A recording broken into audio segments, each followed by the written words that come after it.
Red square संयुक्त राज्य America में कम्युनिस्ट विरोधी उन्माद और राजनीतिक दमन की दो अलग अलग अवधियों को संदर्भित करता है। पहला रेड स्केयर 1917-1920, प्रथम विश्व युद्ध और बोल्शेविक क्रांति।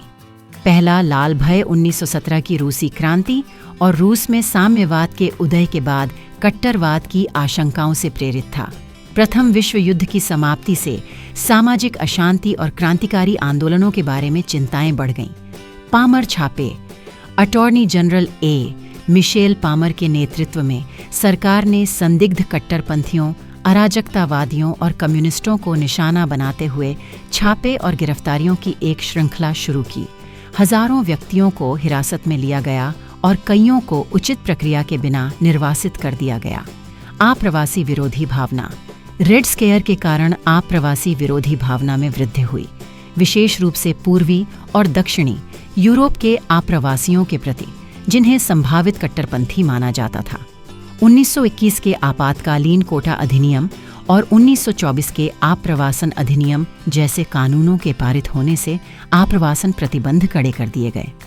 दूसरा रेड स्केयर 1947-1957 शीत युद्ध काल।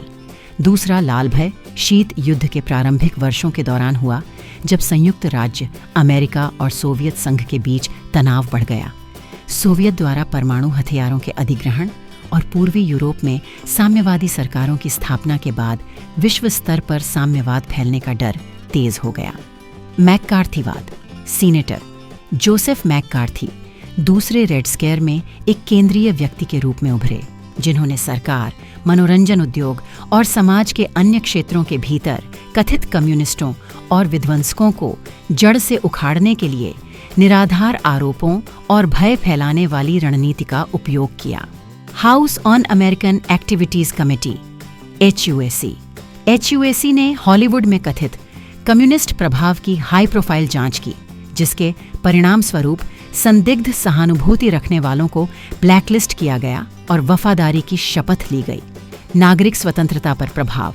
दूसरे रेड स्केयर के परिणाम स्वरूप व्यापक भय और व्यामोह पैदा हुआ, जिससे नागरिक स्वतंत्रता और बोलने की स्वतंत्रता का उल्लंघन हुआ।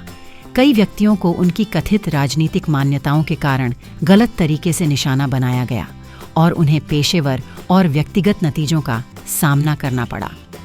दोनों रेड स्केयर्स ने अमेरिकी समाज पर एक स्थायी प्रभाव छोड़ा, साम्यवाद की धारणाओं को आकार दिया, राजनीतिक ध्रुवीकरण को बढ़ावा दिया और 20वीं शताब्दी के दौरान सरकारी नीतियों और कार्यों को प्रभावित किया।